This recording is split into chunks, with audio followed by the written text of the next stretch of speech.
those up, slide that up, and then talk into it and see where your level Hey, is. hey.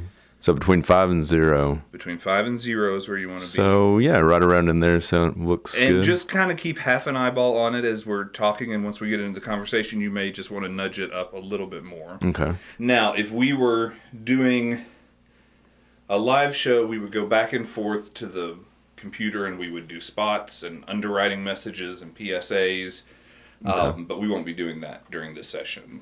All right. Because it's just us talking. And now, if you want to look real radio, we can put on our headphones. Okay. Well, first of all, so are you used to being on that side of the table instead of this side? Because I'm definitely not used to being on this side. Well, it's the second time I've been on this side. I do host a show in the morning called My Morning Mixtape, which is fun. We invite the public to send in playlists and music that kind of gets them going in the morning, and we play that from 7 a.m. to 8 a.m. during morning drive time. My sort of previous experience is on the other side totally. I come from a marketing and communications background, and so I have had sort of experience in buying radio, or at least being on the purchasing end of it, which is very different from the broadcast end of it. But yeah, I'm glad to be here. So how'd you get started in radio? Well, I got started actually from the nonprofit end, not the radio end. I was working, Deborah Hensley is one of the founding people of Lexington Community Radio, and we've worked together on a couple of projects around town, and she asked me to kind of help out on some administrative stuff and fundraising stuff for the radio station, and I was working with the previous executive director, and then I was getting ready to head to graduate school, and around that time, he also decided that he was going to step down from his position here. So the board asked me if I would be willing to step in, and I thought about it. And in the time that I've been working with them, sort of on a consulting basis, I really came to love the station and what it's all about and what it stands for. And I was like, sure, let's go. For anybody that might not know, could you kind of fill us in on where we are right now? Sure. We have 2 recording studios, and our broadcast is from the STEAM Academy. And we are located in a classroom of that building. It's a very small space, but we have... Oh, I didn't realize that. Oh, yeah. We have hundreds of people who come in and out every month, but of amazing folks from all over the community. But we are housed in a Fayette County public school building. We have recently opened a second recording studio, satellite recording studio, in partnership with the Lyric Theater, and it is located there. And they use that recording studio to do oral histories and sort of announcements and general things for the theater. And then we have folks who can sign up for pre-record space, and they go do kind of what we're doing now in that space. And so that's been really great. We are in WLXU right now. Right. And then what's next door to us? Well, we have 2 radio stations, and part of that backstory that I should give you is in, I think it was 2011, under President Obama, there was an initiative to increase public access to the airwaves, and you might hear the school bell going off in the background. That happens during our shows, too. And several licenses were granted all over the nation for low power FM, which is what we are. We have a very sort of small broadcast range that's targeted to reach just our community. And so we are very unique in the nation that most of those licenses were really designed for people in rural areas that were not kind of served by public radio or non-commercial radio. And we are unusual in the nation that we got 2 licenses, and we got them in an urban area. And so one of the reasons that we got that is one of our stations is exclusively Spanish language. So WLXL, which is El Pulso Latino, is 95.7. That broadcasts 24 hours, 7 days a week in Spanish. We broadcast on WLXU 24 hours a day, 7 days a week in English. And over 90% of the content in Lexington Community Radio is created by members of the community. So we have a couple of syndicated shows, but the bulk of it is created right here in the studios by people from our community. Why was it important to have, an only Spanish-speaking station here?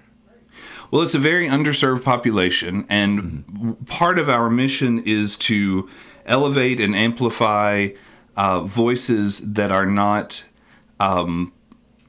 represented in mainstream media.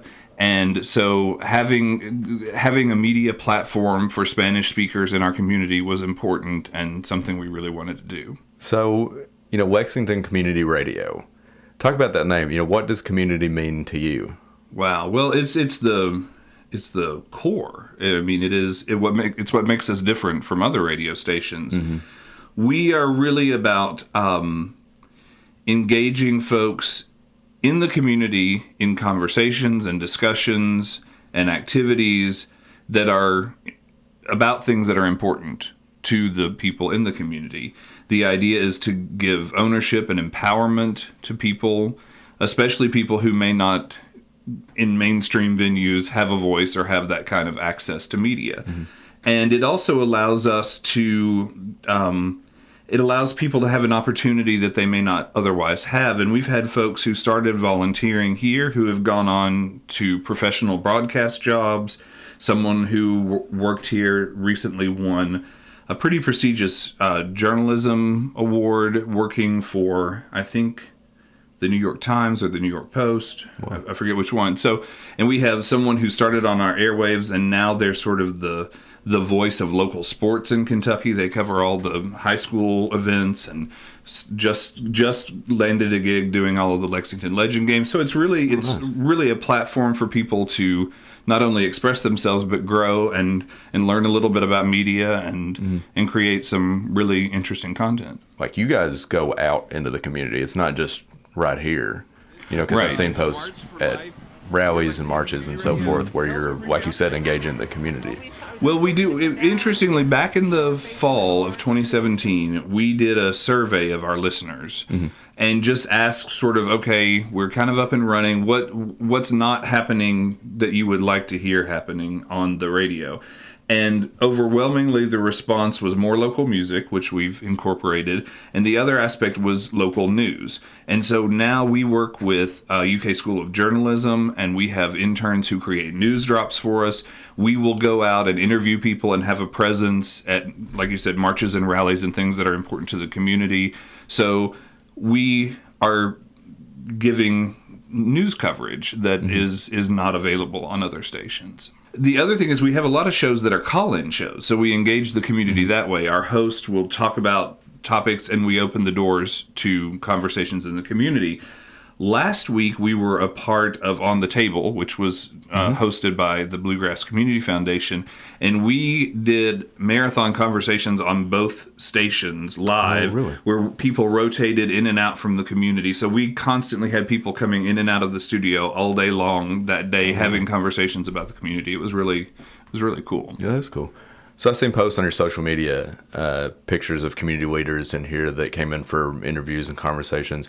The first one that comes to mind is a picture of Mayor Gray in here. Could you talk a little bit about that? Getting community leaders in here at Lexington Community Radio, getting them engaged, getting them talking to community members. Well, actually, that's another thing that we do that's an important part of who we are as Lexington Community Radio. Not only do we serve the community and give voice to the community, we are also kind of the de facto media arm of lots and lots of nonprofits in town. Okay. Bluegrass Community Foundation has a show every week called Do Good Radio, and every week they feature a different nonprofit in town and what their services are and that sort of things.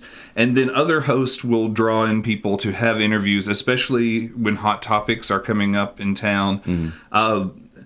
The show that you're referring to that had that photo on the website is a show called Urban Conversations. And one of the most powerful things that's happened since I've been in my position is, I don't know if you remember when the student from Transy, who was a DACA student, kind of got outed by her classmates. And it was a big there was a lot of heat on the school for not responding or not responding properly. Well, in this very booth where we are, one of our hosts got that student and the upper administration of Transy all sitting around this booth to talk it out. And it was powerful and it was, intense. But that's what we can do. And a lot of people are comfortable coming to us who would be more on guard with, commercial media or veteran sort of journalists who are not necessarily citizen journalists.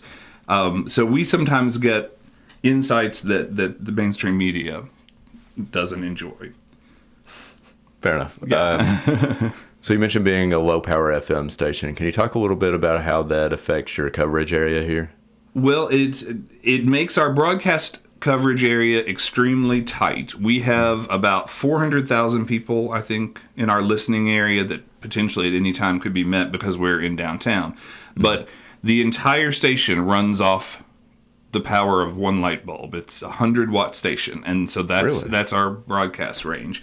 But we also stream everything that we do on our website, lexingtoncommunityradio.org, and we also have apps on Android and Apple that you can download so that you can listen to the station anywhere you are. And we have international listeners who listen in other countries. Mm-hmm. But in terms of broadcast, the whole idea is that this belongs to the community. It is sort of for the community, created by the community, and the idea is that the broadcast is to serve the people in the community. It's not, and part of it was also at the federal level, the FCC level, commercial radio stations didn't want community radio stations taking their airspace, their commercial airspace that they get paid for. So we have to show that we're not interfering with anybody else's station. And as you go south in Lexington, when you hit about Southland Drive or maybe Pasadena, you start to pick up a commercial station that's in Somerset, and that's sort of the boundary. And so you get a strange mashup of country music and us. So was that kind of a necessity is the mother of invention sort of thing, like how the coverage area affected the station being located right on the edge of downtown? Well, I think it was an intentional move to center the station in a place where most of our target listeners kind of live and are located. And also there is some necessity in that our media partner WLEX and also BCTC, Bluegrass Community Technical College, they both generously host our antennas on their space. LEX on their antenna and Bluegrass Community Technical College on top of one of their buildings. So we have to be sort of close to those antennas to get the signal out.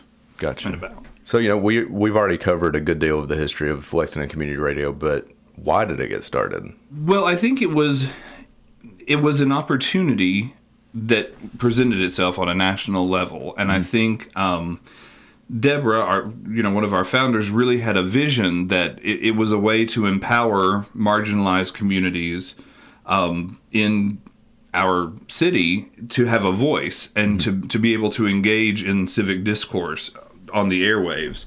And so it was really an idea to empower the community, and that's, I think, what it has done. We feature lots of we have local shows about everything from social justice and political issues to food and dining and biking and lifestyle kind of things to mental health and wellness. And then a lot of local music is featured here too, stuff that you won't hear on other airwaves because it's all by people from our community. Right.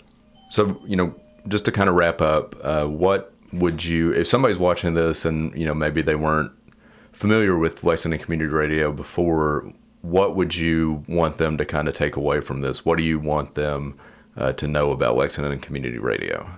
Well, what I would say is we have this amazing, incredible resource, and I sort of am here to change the fact that it's one of Lexington's best-kept secrets, but right now it is one of Lexington's best-kept secrets. Tune in, listen, go to the website, look at all the programming. There are so many cool and interesting things happening here all the time. There's certainly something for everyone to listen to, but there's a lot that I think people would get behind and get interested in. So check us out and tune in 93.9, 95.7 FM and lexingtoncommunityradio.org on the web. That's all I've got. All right. Cool. Thanks.